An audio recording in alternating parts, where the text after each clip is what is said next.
On n'est pas salope jusqu'au moment où un homme ou même une autre femme décide de nous attribuer le qualificatif. Et là, il est quasi impossible de s'en défendre en fait, parce qu'on trouvera toujours quelque chose pour justifier le fait de nous insulter de salope.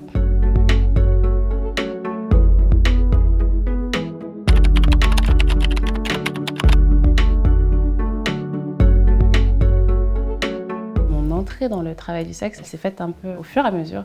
J'ai commencé à 18 ans par de l'effeuillage érotique. Et ensuite, je suis allée danser à Genève dans des clubs de striptease. Et c'est à Genève, du coup, en Suisse, où la prostitution est tolérée. Et du coup, il y a une législation qui permet aux travailleuses du sexe d'exercer, d'être syndicalisées, etc., que j'ai pu rencontrer au sein même des clubs mes premiers clients d'escorte. Donc, je ne suis pas passée par les annonces, etc. Et ce n'était pas caché comme ça peut l'être dans un pays comme la France. C'était beaucoup plus vu et au sud de tout le monde. En ce qui concerne la domination BDSM, c'est avec la patronne du théâtre érotique en France, du coup à Paris, qui m'a formée finalement à certaines pratiques BDSM en voyant en moi une potentielle domina. Il se trouve qu'elle a eu raison. Puis après, le fait d'être sugar baby, tout ça, ça s'est enchaîné en fait. C'était de la curiosité, le fait de me dire, bon voilà, j'ai testé ce travail-là du sexe, ça me convient, j'ai pas le sentiment d'avoir besoin de fournir des efforts émotionnels pour le faire, je me sens bien quand je le fais. Et du coup, qu'est-ce qui se passe quand on est escorte? Qu'est-ce qui se passe quand on est sugar babe? Et ensuite, je me suis demandé ultimement qu'est-ce qui se passe sur un tournage porno. Et c'est là où j'ai de moi-même envoyé des mails à des sociétés de production françaises qui m'ont redirigé vers des productions semi-amateurs françaises. C'est comme ça que j'ai commencé dans le porno et qu'au fur et à mesure, je suis devenue professionnelle. Je me suis vraiment posé la question de mais qu'est-ce que le sexe a de si particulier qui rend les gens quasiment fous en fait. Enfin, c'est ça. Je me suis dit, j'ai pas envie de faire partie des personnes qui vont être ignorante vis-à-vis de ça. Et j'ai envie de prendre le pouvoir vis-à-vis de ma sexualité, j'ai envie d'assouvir les fantasmes que j'ai. Et je pense que c'est cette dynamique-là qui m'a poussée à faire ces boulots-là sans nécessairement ressentir de pression vis-à-vis du regard des autres.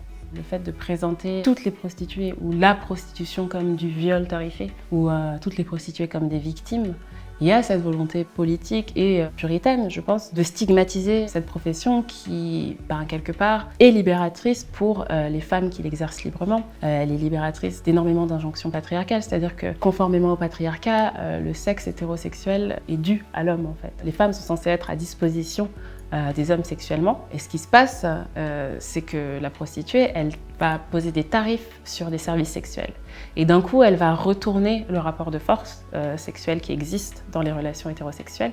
Et ça, je pense que politiquement, c'est quelque chose qui dérange énormément. La pute, en fait, elle menace l'image de la femme respectable, en fait. Elle menace vraiment l'image de la femme qui va être dépendante aussi de la masculinité, protectrice. Et d'un coup, elle se positionne en disant, en fait, j'ai la main mise sur ma sexualité et je pose mes conditions. Si on est pute, c'est vraiment parce qu'on sait rien faire d'autre. Et le patriarcat a perpétué ce type d'idée parce que du coup, ça permet de marginaliser les femmes qui vont pas rentrer dans les cases. Le fait de pouvoir dire que je m'en fous d'être qualifiée de salope, je pense que c'est pas un privilège, mais ça relève du travail sur soi en fait. La salope, historiquement, c'est quoi? Étymologiquement, ça veut dire être quelqu'une de sale, généralement de sale sexuellement. Et pour moi, ça c'est pas nécessairement négatif en fait. Et ça dit rien sur la personnalité de la personne. Ça dit des choses sur le comportement sexuel, sur la sexualité, mais ça ne parle en rien de l'intellect de la personne.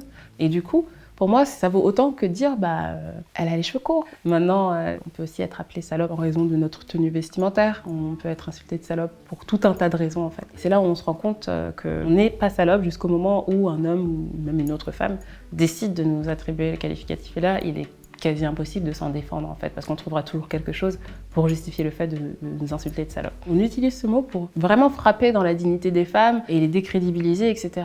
Et moi vraiment, je rêve du jour où en fait, oui, salope, ce sera juste un adjectif qualificatif qui voudra dire, écoute, cette personne-là, il se trouve que elle a une sexualité libertine, voilà, point. Après, il n'y a pas de jugement de valeur, quoi. Parce qu'on vit dans cette culture de la séduction un peu à la française qui est toxique, qui est une culture du viol, où souvent les hommes en face vont prendre un nom comme un challenge. Où il y a d'un coup cette espèce de jeu un peu de prédation qui s'instaure entre l'homme et la femme, et où le nom va pas être catégorique dans les oreilles de l'homme, mais va être pris comme vraiment nécessairement un challenge, et un truc qu'on peut modifier à l'usure. C'est plus du consentement, d'un coup c'est de l'épuisement, mais ça c'est quelque chose qui est très compliqué encore à faire entrer, je pense, dans les esprits dû à la culture vraiment toxique du viol qu'on prend pour du romantisme en France. Le fait qu'on tient pour responsable les femmes qui vont subir des agressions, ça vient tout simplement de la culture dans laquelle on baigne. La seule représentation qu'on a, c'est de se dire la femme est une tentatrice et surtout la femme existe pour être validée par le regard masculin.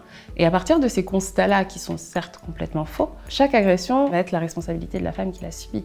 Parce que du coup, quand on pense comme ça, il n'y a pas possibilité de tenir l'homme comme responsable. C'est tout simplement absurde. C'est plus un viol si la femme est d'accord. On a poussé énormément le patriarcat dans ses retranchements, on le challenge, on le critique, et du coup forcément il y a une réaction du pouvoir établi qui va se défendre face au mouvement féministe qui finalement avance. Ce qu'il y aurait à retenir, ce serait de créer peut-être un monde où les salopes seraient regardées comme des êtres humains et où être salope n'impacterait pas sa vie sociale.